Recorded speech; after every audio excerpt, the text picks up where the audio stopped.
Today I have the great privilege of introducing a very old and dear friend. It's frightening. We're getting very close to half a century. We met at MIT.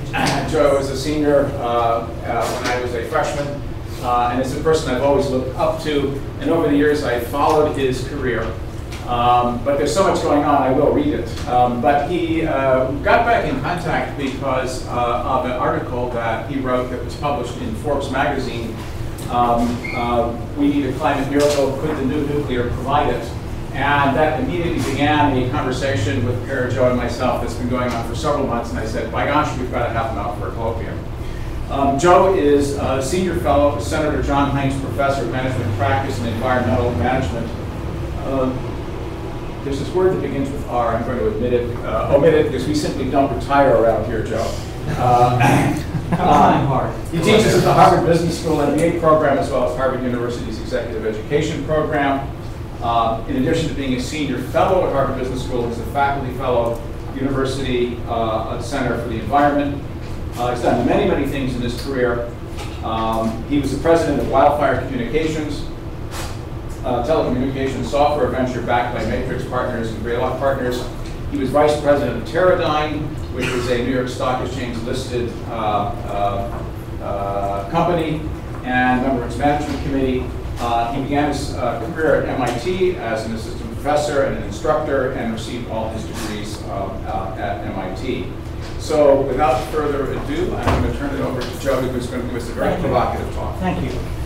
We don't have to cover all these slides. They're physical copies here, not because they're meaningful, but because the slides are hard to read. So feel free to interrupt me with questions. Let me tell you what I'm worried about. And essentially, I'm worried about this picture of the world. I'm worried about delivering people low-cost, reliable forms of energy. I'm worried about people having secure supplies of energy. And I'm worried about zero net carbon. And I think you've got all three of those things in play at the same time. If you look at the developing world, there are 2 billion people in poverty. And by that I mean, I wrote a Harvard Business School case about an Indian village that was getting electricity for the first time. We're in the act of interviewing people in the village. Women died. They died from lung disease. I'll talk more about that. And in one village, no child was given a name before their first birthday because they died. The second thing is, if you bring them out of poverty, how do you contain the environmental cost of doing so? The primary thing I'm worried about there is carbon emissions. Because once carbon emissions are in the air, nobody knows how to get them out of the air, though I trust you guys will figure out some alternatives there in time. And the third thing I'm worried about is that over my lifetime, I've seen nations all around the world do incredibly stupid things when their energy supplies are threatened. That's typically meant oil in the United States. It's meant natural gas. In the case of Europe, I think it can easily be nuclear power in the case of the developing world, depending on where they get the nuclear power that they install in the countries. I think those things form a Gordian knot. The final thing I want to make an argument for is that I think the recent performance of the U.S. economy says that low-cost, cheap, reliable energy is a valuable ingredient to developed economies every bit as much as developing economies. There's every reason to believe that the economic slack lets you attack problems in stagnant economies that we've grown accustomed to being able to do. You need a slack variable in most equations, something you can waste. And in this one, we're wasting human lives, either today or in the future, in a way that makes no sense to me. Together, though, these form a Gordian knot. And there we stare at the knot and we find ourselves perplexed by it. Yogi Berra died a couple of weeks ago. He was a great pundit. He made this comment: it's tough to make predictions, especially about the future. That's been my observation in life. And by the way, I'm going to make predictions and mine are wrong. And I think that you've got to deal with the fact that we can't know the future. We can face it empirically. We can react to what happens in it. But I will believe that certain things are going to take place, and I'll be dead wrong. And I'll believe that the other guy's wrong, and he'll be dead right. We just have to remember Yogi. It's hard to know the future. And it's worse when people pretend that they do. So this is information on U.S. CO2 emissions, or in worldwide CO2 emissions, prepared by the U.S. Information Agency. By the way, they will update these projections in the middle of next week. I think I can give you pretty good foreshadowing of what that update's going to be. There's another organization called the International Energy Agency, which is run by the OECD, that actually updates October 15th online. They made projections early in the year. They found out those projections were materially wrong. They withdrew them, and they're updating them and issuing them. So there's got to be a lot of new information that comes out between now and the end of October, early November, as a result of the climate change negotiations in Paris. And so we'll all get a bunch of new data. And so you should watch the data and see what happens. I like the U.S.'s data because I think the U.S.'s data is better about China than the International Energy Agency's data about China. By the way, the International Energy Agency's data about the United States has been better than the U.S.'s data. The OECD anticipated the impact of fracking faster than the U.S. did itself, if you look at the data. The interesting thing about these emissions, and this is CO2, all sources, transportation, power, singing, dancing, the whole bit, is that the projections in 2013 say the U.S. is about flat, the EU is about flat, Japan is actually shrinking somewhat, India is orange here and is not growing very rapidly, and China is soaring. When you see these updated, I think it'll be the 1st or 2nd of November, the Chinese line is going to slow materially compared to what was believed in 2013. And the reason it's slowing is that people are no longer anticipating the same growth in China that they anticipated in 2013. It is not because they're more efficient. It's not because renewables are working for them. It's because their economy's slowing. And that appears to be structural. If you look at the withdrawal of the International Energy Agency's forecast on emissions, a lot of it had to do with seeing changes in emissions that were nothing more than the Chinese economy beginning to shut down. So coal stocks went down. Why did they go down? Because nobody bought new coal because they didn't want to have to burn new coal. So things of that kind. On net, I think the Chinese line will go down, maybe 10, even 15%. I think the Indian line, the one in orange here, will go up substantially. And that's because the people at the EIA believe that India will execute in building out its economy, whereas in 2013 they thought they would not. And so they're going to see that as increased CO2 emissions coming up on the table. Sure. Yep. I've been trying to follow the fracking, U.S. fracking. So the amount of drilling has been dropping off precipitously over the last several years, and the shale gas production peaked about a month ago and is leveling out. Is it sustainable at current prices, or is it going to require some adjustment upward in prices for oil and other gas? Yeah, I would think that at least for some period of time here, until coal plants are switched over harder to shale, that's where you'll get the real changes in price. I would think that natural gas prices will be low, will be stably low here for 2, 3, 4 years.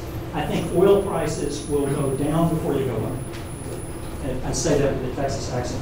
I also say nuclear the wrong way. It happened early in my life. I can't change the coding. The message I want to leave you with, though, here is that if you drive Japanese, European, and U.S. CO2 emissions to zero, the fate of the world does not change. You can do anything you want to on energy efficiency. You can do anything you want to on renewables in these 3 parts of the world. But unless you can keep the Indians from expanding in CO2 emitting energy sources and stop the Chinese emissions of CO2 energy sources, CO2 is going to flood into the air. And once released in the air, it will be there for thousands of years. That's just the way God made CO2. It's a non-condensing gas. We don't got to vote on that. The consequence of that is that if you take the IPCC's projections for temperature as a function of CO2 emissions, and you overlay the EIA's CO2 projections, we're headed towards a world which could be as high as 4 or 5 degrees C in terms of average temperature. What that means is that there's, in using IPC language, there's a 2/3 chance you're below that number and a 1/3 chance you're above that number. So the scientists who actually write things in the IPC actually don't think they know that you can keep the world to X degrees similar. They always give you probability distribution. And it could go for you, it could go against you. But you have to recognize it's a probability distribution that's being built. And this width in here is the width of uncertainty I think you'll see in the 2015 forecast. And right now, at least my guess is it's going to come out at the top of that line, not at the bottom of the line. And again, that's a testable prediction. Here. So we work in an industry where we're supposed to have that chart go out about over to the other side of the campus. Yes. Instead of just cutting off at 200, couple hundred years. And for Yucca Mountain, they said you should ask the question, what is the peak that you're going to drive out in time? And these all look like they're not close to where the peak is. No, it's a different thought. Actually I can show you a different slide. What matters is cumulative carbon emitted. What this says is we're going to continue to emit forever. The cumulative carbon is going to grow forever. And as long as that happens, as there is a God in heaven, the world will heat. Or you'll have to change what we taught everybody in thermodynamics. Where the heat shows up, does it show up in melted ice? Does it show up in warmth in the sea, or deep water heating? Does it show up as surface temperature? A lot of variability there. How fast does it show up? A lot of uncertainty there.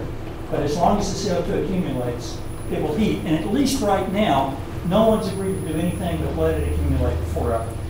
But as far as Joe, I think you meant to say this, but the IPCC are really, really good scientists. And in that, it's not simply source, but it's albedo from clouds, which was a feedback. It's what's now perceived to be a new boost to the sink in the South Pacific and all that. So it's not simply source. Yeah, this is literally the thing that's here is a global climate model. This is for the surface temperature. This is the only thing that I've plotted here.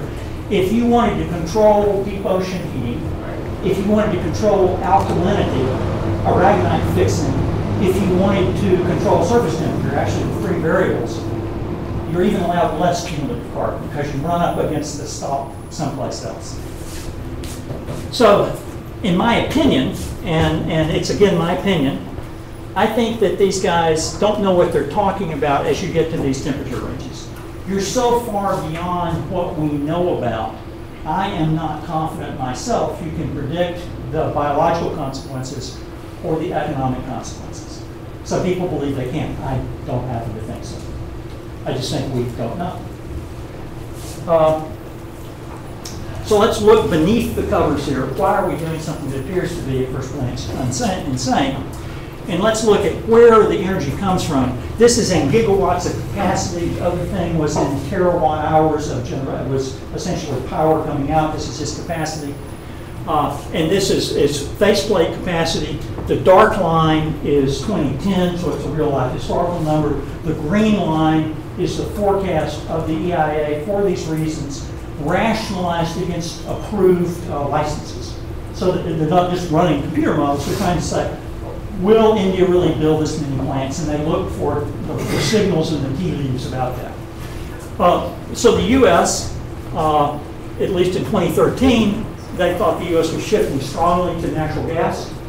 I think in the 2015 report, you'll see an even stronger shift in natural gas and a drop in coal. Though an awful lot of this coal will remain in place because it's essentially grandfathered.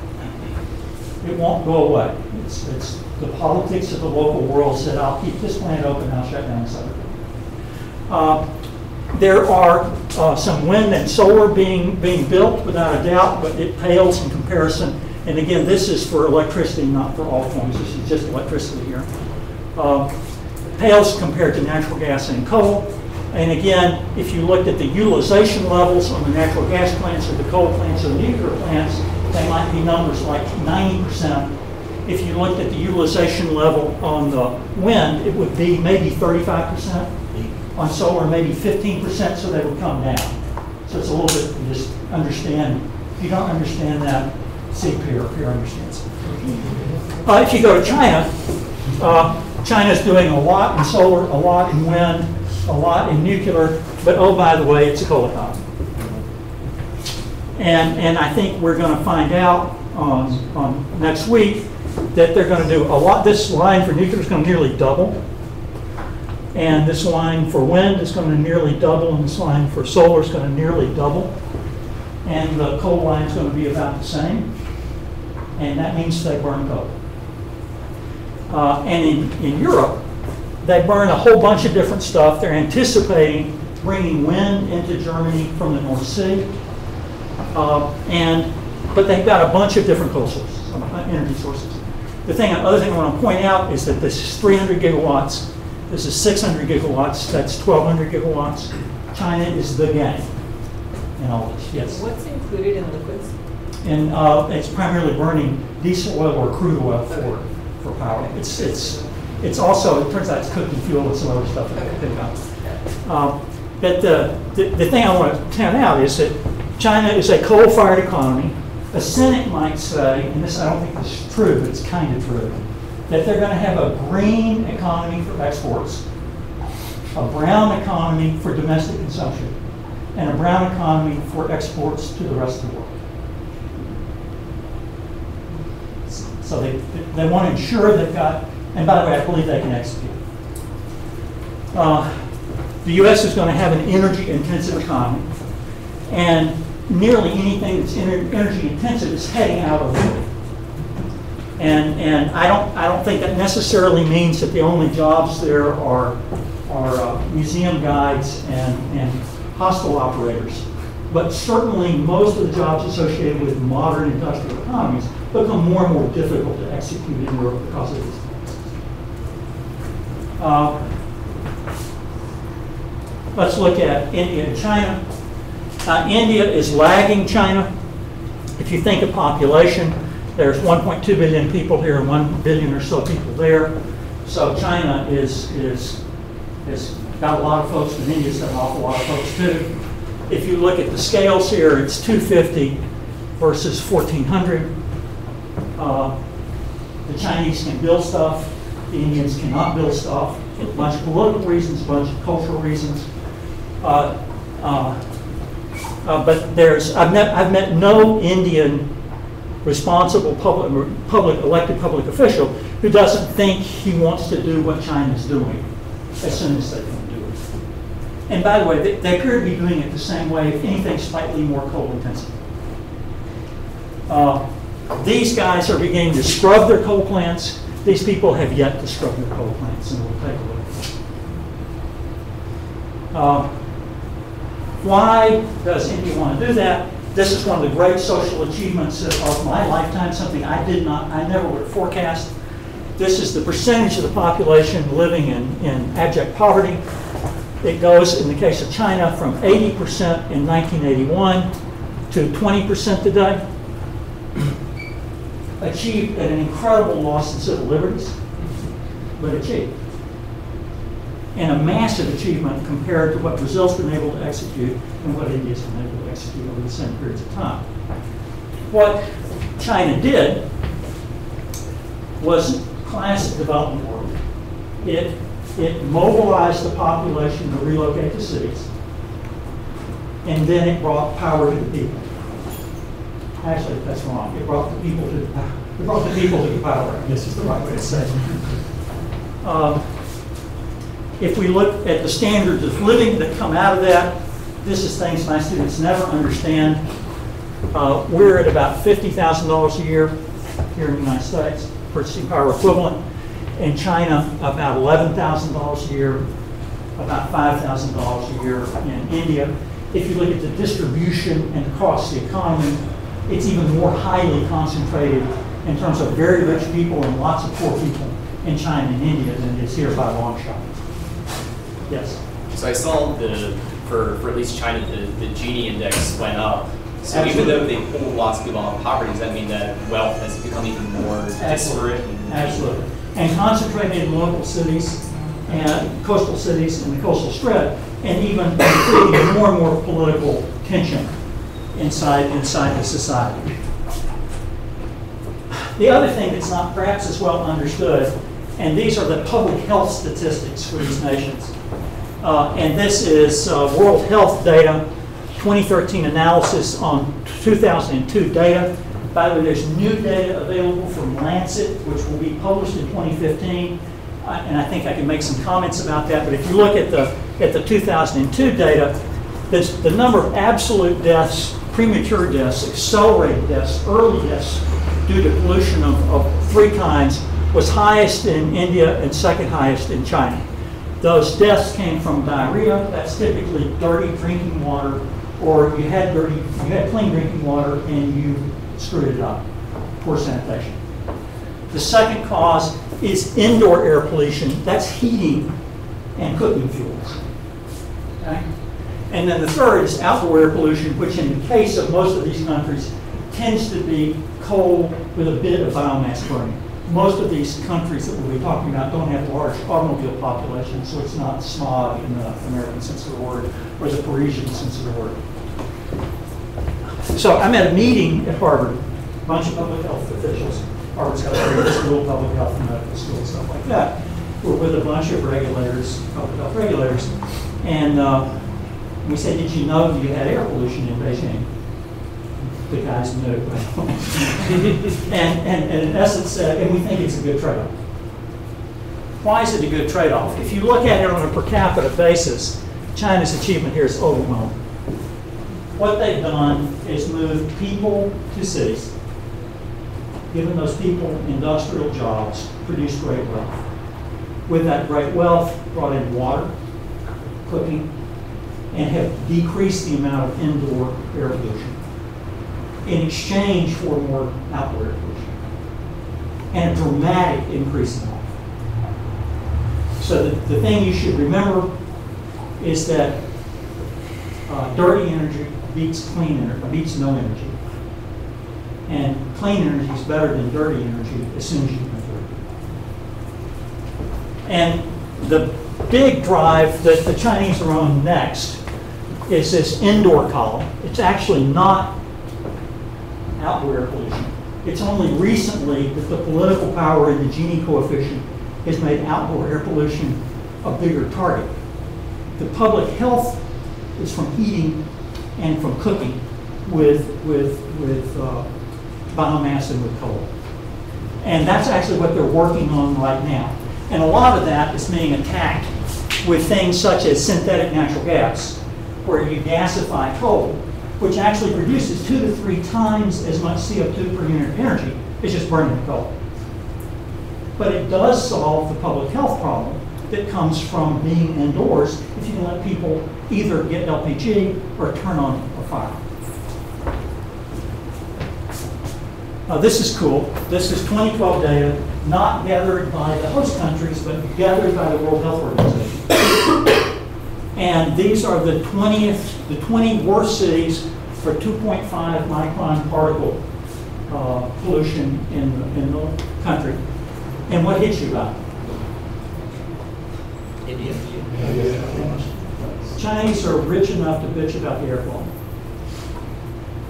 The Indians aren't yet. They will be, as they were in Dortmund, as they were in Pittsburgh, as they were in Chicago, as they were in LA. But it's a rich man's problem compared to burying babies and having young women die by cooking over cooking stoves. So 1 billion people are without electricity tonight. Another 2 billion are without clean cooking fuels. And that's the problem of today.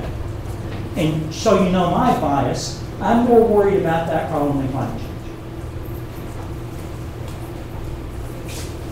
But a solution that solves one and doesn't solve the other seems barren to me. So let's look at where the problem comes from. And it comes from building coal plants. So between now and 2030, somewhere between 800 and 1,600 new coal plants will be installed around the world. For every 100 coal plants, you eat up 1 to 3% of the world's cumulative carbon budget if you want to keep the world beneath 2 degrees C. So that's either a year or two of coal plant production will eat up 1 to 3% of a number that's pretty tough to change. Every week, somewhere around the world, 1 to 3 gigawatts of new coal plants are built. Last year, as the recession began to cut in, that number fell to about 1 a week because people started to retire old coal plants sooner. So the blue line is net additions. The gross addition is 1 to 3. When you build one of those, you put in, over the 50-year life of the plant, 120 to 150 million tons of carbon. If you're in the EU, you buy an insurance policy for 450 mining deaths. And you pay, in public welfare, for 15,000 shortened lives. By the way, if that mining is done in China, or that mining is done in India, you quadruple to 5 times the mining death numbers. And you substantially increase the shortened life numbers because the base level of public health is lower than it is in the EU. We accept this. We don't bitch about it, we accept it. It goes on every week. So my message to Carl and to Pierre and to Richard Lassiter at MIT is you're not in control of time here. The coal guys are. And they're beating you badly. Yes? Well, I thought that the number of mining deaths in the United States was quite a bit lower than in the EU because most of our mining is strip mining, surface mining. In fact, so the answer is, I was in a debate the other day, is there a moral reason to let a coal plant operator work in the United States? And the answer is yes, you kill fewer people from mining deaths. But right now, we're making it fairly tough to export coal. I just think people need to know the numbers and decide how they think about it. So when they look at all that data, you can see what trade-off they're making. The trade-off they're making is let's build coal plants. And they keep telling us that. So maybe they don't understand the economics. So this is an article by Charles Frank at Brookings. It's been widely commented on, so you can go there, read his Brookings report, and see the debate about it. This compares energy sources to scrubbed coal in the United States. It's misleading in 2 or 3 obvious areas. There are 4 or 5 United States. There's not just one. And so lots of times these things get averaged as though there's just one. 2, it depends on a series of prices for fuel and a series of prices for carbon at any one point in time. He's done this at $60 a ton. He's made some assumptions. My only point is that if you go around the world, and again, there are probably 8 Indias and 12 Chinas, and construct this, the rough pecking order is about the same, other than that natural gas and nuclear will flip with one another. So gas is extremely expensive in China and is above nuclear in China. And if every plant costs what the Vogtle plants cost, nuclear is going to be more expensive than anything else in the country. So you have to look at it with that flaw. But what this points out is that dispatchable sources of energy are much cheaper than non-dispatchable sources of energy for most applications. And by dispatchable, you need to deliver power on demand. Once you have to buy storage capacity or integrate them in by leaving plant idle, the cost soars for renewables. And that's the message in that chart. So if you look at solar penetration in Germany, you get a quote of X dollars a kilowatt. It doesn't include the cost of the coal plant idling in the background to be there when the sun goes down. It doesn't typically include the cost of pumping the water in Switzerland, Austria, and in Norway, so you can wheel the power in from pump hydro. But it's all those costs that have to be considered. I have met no one who's responsible just means elected or appointed official in developing countries who doesn't believe that that's kind of true. So it's not like, oh, they're building coal plants because they're ignorant of the potential economics. If anything, they are more educated in economics than the elected officials I meet outside of Asia. Well, maybe they don't have much experience building nuclear plants. These are 2030 approved plants, and the plants are in China, in India, and in Russia. So in fact, they're building nuclear plants. They're aware of the economics. If they're building this many nuclear plants, they're above some threshold of safety in the minds of their regulators and their populace. So what's going on? You can observe a lot by just watching. They're too damn expensive. They cost too much, and you can't build them fast enough to keep people whose lives depend on them from building coal plants. We live in a country where we have that luxury. Rich people do what they choose. Poor people do what they have to do. And they're building coal plants. If you look at the tragedies associated with nuclear reactors, this is the data that I see these guys using. It's used by one of the insurance clearinghouses in Switzerland. And again, most of these people have to buy insurance for these things.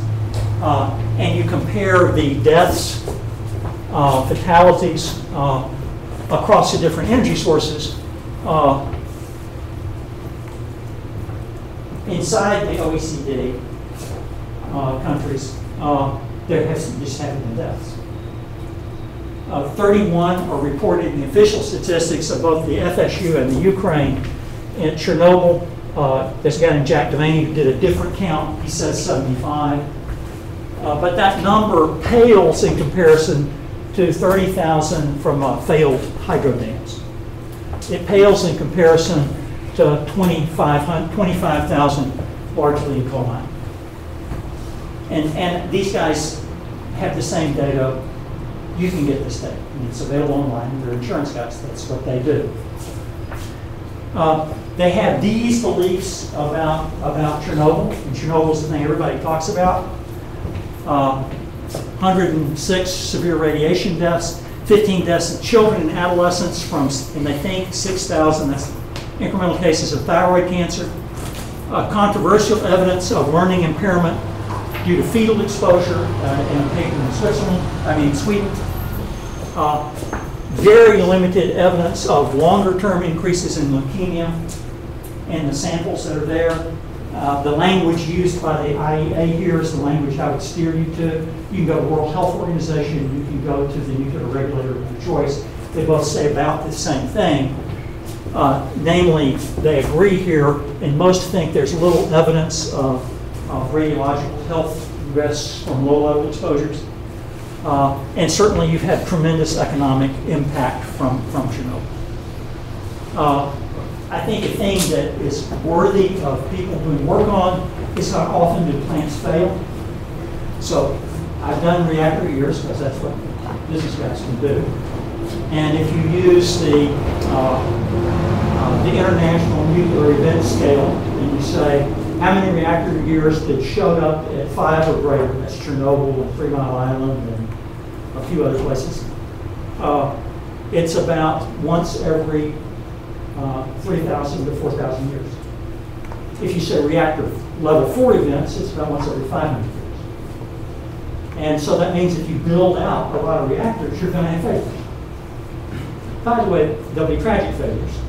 And at least the data says they'll be about as impactful in the population as the failures you have from petrochemical accidents, refining accidents, shale oil, trains blowing up, etc. Tragic, but of the same scale. I think the issue that needs to be focused on is the linear no threshold assimilation of damage due to low levels of radioactivity. It's the area that I would work on, and hopefully somebody out here will. The predicted stochastic deaths. Not in the United States. Well, you guys need to ask her and Carl to raise more money. I mean, that's what are unit heads for? To be tortured. But predicted stochastic deaths from low-level doses simply have not been observed. There have been forecasts made using tools, and the outcome of the tools has not been observed. In some cases, it's very difficult to observe, without a doubt. But they haven't been observed as a rule, and people ought to get to the bottom of that. In most areas of science, if you make a falsifiable projection and you falsify it, you have to go back and re-examine the underlying science. We don't do that here. We do know that last week, the Lassiter Prize, which is the Nobel Prize that the Americans give out for medicine, was given for DNA repair. And then the Nobel Prize was given out for DNA repair. And the mechanism we know about today that we did not know about when most regulations were set was DNA repair. So every cell in your body goes through DNA repair somewhere between 100,000 and 1 million times per day. So when that gamma ray goes through there, it just really screws it up for the time it takes the gamma ray to propagate to a cell. The repairs are imperfect, as they are with the other 900, well, however many that is. But this needs to be understood, because if you really believe that radiation leaks are going to accumulate in the environment and put everybody at risk, we shouldn't build nuclear power plants. Because it would be infinitely worse than CO2 accumulating. There's simply no data that says that. The data says we fire coal plants. We put the same amount of low-level radiation in the air out of the coal plant. We add a little mercury for fun. We kill 500 people, and we shorten the lives of 15 to 30,000 people. And by the way, that's if we give them power. You want to kill more people than that? Don't give them the power to start off with. And then twice in a row. So there's a bunch of new plants coming. You guys know this better than I do.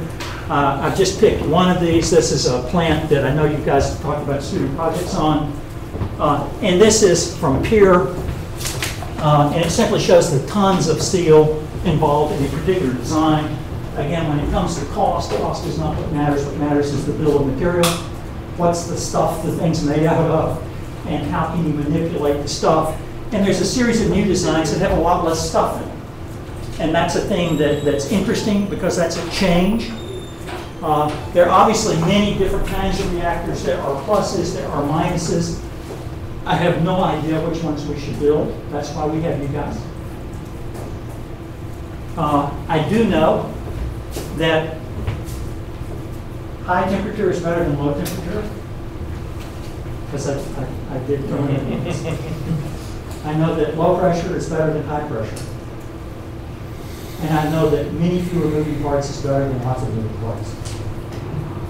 So there are different pluses and minuses, and guys who all swear on these things. My only point is that when I published this Forbes paper, or this paper got picked up by Forbes Online, 5,000 something people read it. And many developers got in touch with me by email, and they said, look, there are 2 price points that matter. There's, can we be cheaper than coal in Asia, meaning India or China? Can we be cheaper than natural gas in the United States? And all the guys, sodium fast reactor people, high temperature gas people, molten salt people said, we can be cheaper if you give us a chance. And what's cheaper need to be? It needs to be less than 5 cents a kilowatt hour by 2025. Why 2025? Unless you throw sand in the gears of coal, they'll build coal plants. Once they're built, they will not be turned off. Marginal cost will be down around a penny. So if you're going to do anything, as opposed to just write papers, write papers that stop that now. And one measure that matters is you got to be cheaper than scrub coal in Asia, and you got to be cheaper ultimately than natural gas here in the United States. By the way, if the Indians don't want to scrub their coal, nothing's cheap. The other thing you have to do is you have to build at a rate that's comparable to the rate of pulverized coal. That's 50 to 100 gigawatts of power a year. How could you build 150 gigawatts of power a year? Well, you build these things like they were ships or airplanes, not like they were fortresses from the Middle Ages. you would ship them in and install them so that you could have essentially parallel processing on the problem to multiple locations. This is a particular implementation for 100 watts. It consumes about 2 million tons a year.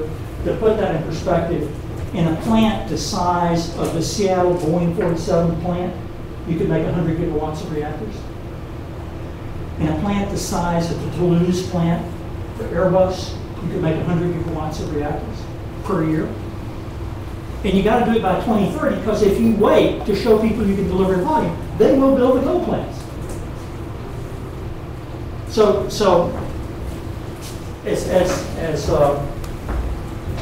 Cross will shoot me if I'm not careful.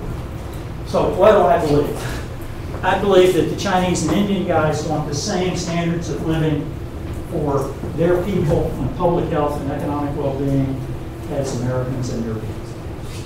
I see nothing that will calm that appetite. Maybe it doesn't have to be downtown San Francisco. Maybe it can be El Rey, Arkansas, my hometown. But it's not what they have today. And they don't want that for their citizens or their children or anybody else. In my opinion, we need to use markets to drive that, so we need to price carbon, either through quotas or my favorite, carbon taxes. And so I hope that goes forward. In my opinion, all nations should encourage the hunt for an energy miracle that can significantly impact Indian and Chinese energy choices and CO2 emissions, as well as their own nations, within the next 5 to 10 years. You're not in control of the time. They are. I think that energy miracle is the stuff you guys do. I don't know of anything else. And by the way, I've written a lot about all the other stuff. And by the way, if we figure out how to capture carbon economically, I'm for that. If we figure out how to make photovoltaics and cheap batteries, I'm for that.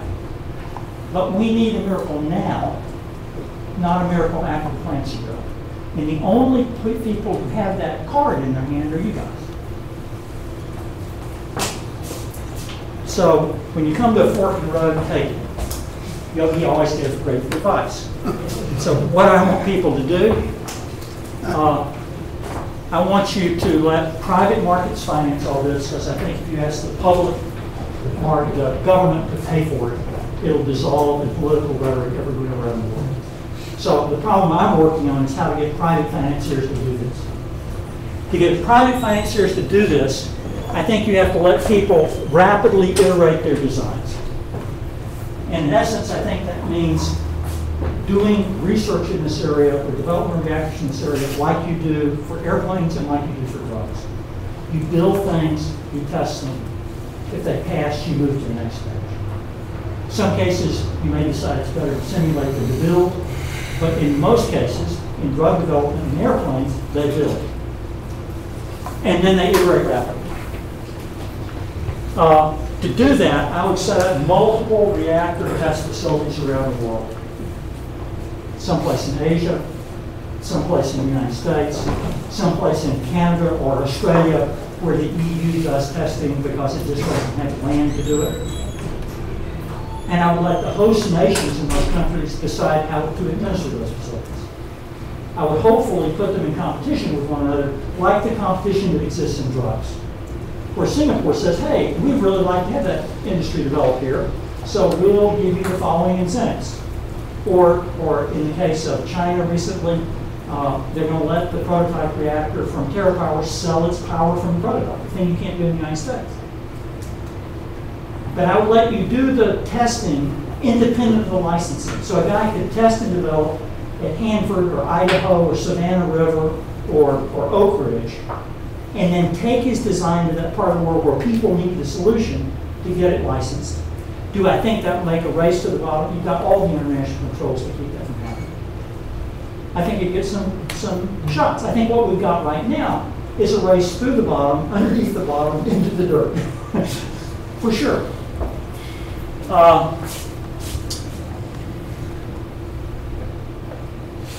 Anyway, I would then give access to these facilities to ventures that signed up and made pitches to cheaper than 5 cents. I got a process that can scale to 100 gigawatts. People say, well, you can't make 100 gigawatts of a nuclear power plant. We right now make 100 gigawatts of turbines. They're on the end of the coal plant. We actually get to make simpler turbines. Okay, it's 17 tons of steel. Each one now takes 46 tons. By the way, there's nearly 80 tons in the scrubbed desulfurized coal plant of steel. We're inside their supply chain. We've proven, in the case of shale gas, that if you get inside the existing supply chain and use compatible solutions, you can scale that. I think you can here. You guys have to figure that out. All I have to do is figure out how to raise the money.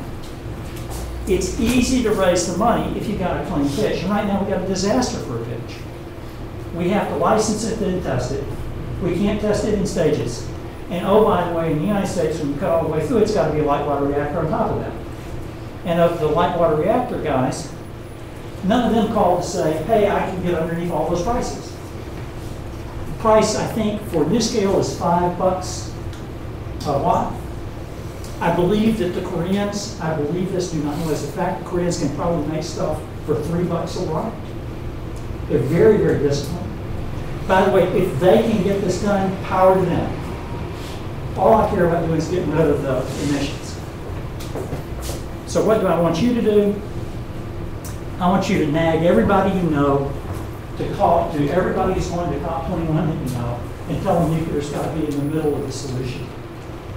And it's got to be in the middle of the solution soon enough for it to actually affect what people do.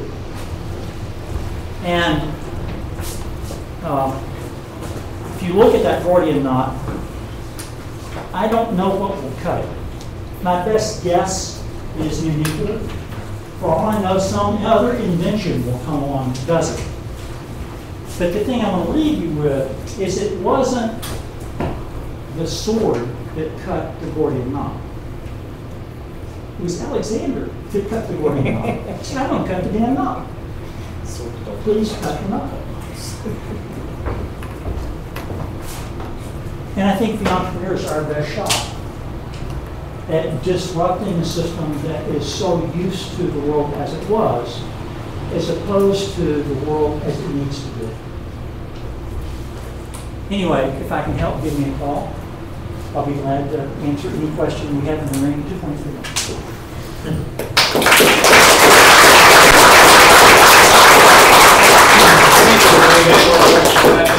More than 2.3 minutes. Well, they can leave in actually. This was fascinating. So, I have a question. I have the first question. Sure. Are there any current designs of new reactors, such as the ones you which you would say are in the new category and are close to being developed, or do we have to discover totally new reactors? Depends on what you mean by new. Nearly any one of these, let's just go back here. So there's, sodium fast reactors have been built around the world. It's probably the most mature category, but there are CO2 reactors that got built in England in my lifetime. And certainly there have been the Oak Ridge over on MSRE was built and I think constitutes the prototype here. I think there's enough reason to believe, there's one of these by a company called Moltex, which is a chlorine salt, molten salt reactor. And there's not tons of data on chlorine salts and materials compared to fluorine. But I think all of these are in the range. My only point is I wouldn't let government or anybody pick them. I'd make private investors say, put your money if you think it's the one that should be built and build it in. There's been $400 million or so put into the NuScale reactor by Fluor Corporation. There's been 300 to 600 million put into the TerraPower reactor by Bill Gates and his solution. I should mention I'm a TerraPower stockholder. I have a conflict of interest here. I'm a trivial stockholder, and I made the investment by mistake. And there's been probably another $300 to $400 million put into the Areva light reactor, and I hate to think how much money's gone into prison. But I think there's legitimate candidates on all these things. Do I know they can get there? I have no idea. The issue is, let's let them see if they can raise money. Let's give them a place to do what engineers do.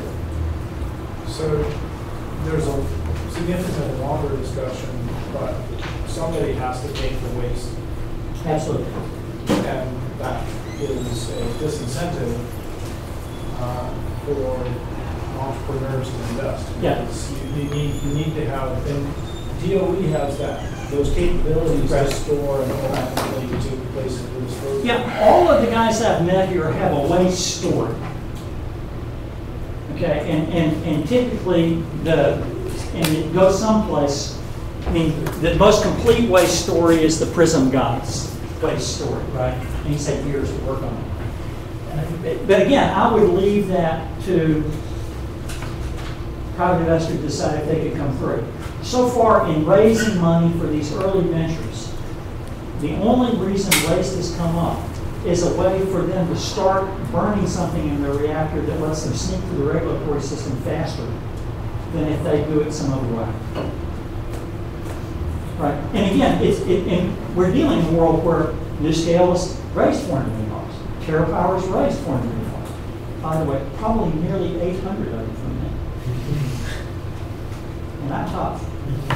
So people are raising money with ambiguity on the waste story. Most of these guys count that I know of count on progressively better reactors burning more and more of the fuel, and ultimately go to and have dry gas storages in them, and ultimately go to borehole, some kind of borehole kind of commitment of usage. Yes. Do you think the most effective way to try to meet these price targets are go to COP21 and get like really serious commitments at a global scale on climate change and figure the countries are going to sort out the regulations themselves, or do you really try to make an initiative in the U.S.? How do we collaborate? How do we change regulations so that we can do iterative building and testing? Do you try to? I mean, there are some serious barriers. So just say the as far as I know, as long as you don't try to license a reactor here, you can do an awful lot. The problem is in licensing. In other words, if you look at the Trident reactor development, it's tested and licensed in essence, took place in this country, was legal. And again, I'm talking about doing all the testing on a U.S. nuclear reservation and then taking it to the regulator that wants to have it licensed. And I have no idea if NRC will change their ideas here, nor belief that I could affect it. I just think U.S. developers should be able to develop the product here and then take it to a jurisdiction where that jurisdiction says, hey, I like this particular set of trade-offs. And again, the choice of jurisdictions is incredibly constrained by the Nuclear Suppliers Agreement and the IAEA agreements. So I don't think you have a real risk of some kind of dangerous policy. Would you have problems with the export control? Right now, you need all sorts of permissions from the United States to get on airplanes to flip overheads. So I mean, there is stuff you've got to move through there. But again, on the schedules these people are talking about, you probably don't have to export anything materially here for 4 or 5 years. By the way, if you can't show you can reach these cost targets, if you can't show you can meet these volume targets, people are going to not make the investments because the coal plants will get built. I'm not aware of any constraint the NRC would place on you building a reactor. Anything you want to do, up until you want to load fuel into it. Right. I'm talking about loading fuel into it. Well, the question is, if you think you've got the right path, right, why are you worried about getting permission to load fuel once you've built it and done a lot of startup testing without fuel? The only reason I'm worried is that when you go to the finance guys and you then ask around and say, how much is it going to cost to go to the NRC? The guy gives you a number that's between $500 million and $1 billion in an indeterminate amount of time to go through the NRC. So it's not clear to me at all that you would go through the NRC.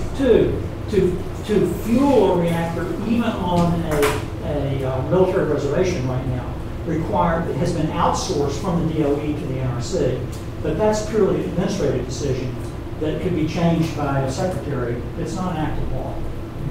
So you can have different criteria that involve. Well, that kind of upfront risk can be taken care of by using real options, where you have various milestones. Absolutely. And you're buying options. Absolutely. But I think in general, the reason that venture capital works is that it gives you what's called a real option. You have the choice to pursue, the choice to abandon, or the choice to renegotiate. And probably, unfortunately, in this particular area, the choice to pursue is never yours. It's always in the hand of the other guy. And the choice to renegotiate, at least historically, is taken my adult lifetime. One of the stunning things about this, I was a professor in naval architecture and engineering at MIT, and I taught naval officers. So about half of them were nukes, and about half of them were surface ship or ship operating guys. And I got back into nuclear kind of literally by this fluky thing with TerraPower. And I called these guys to find out what was going on. And the answer was, I had the same conversation I had with them 20 years ago. It was like that movie, Groundhog Day.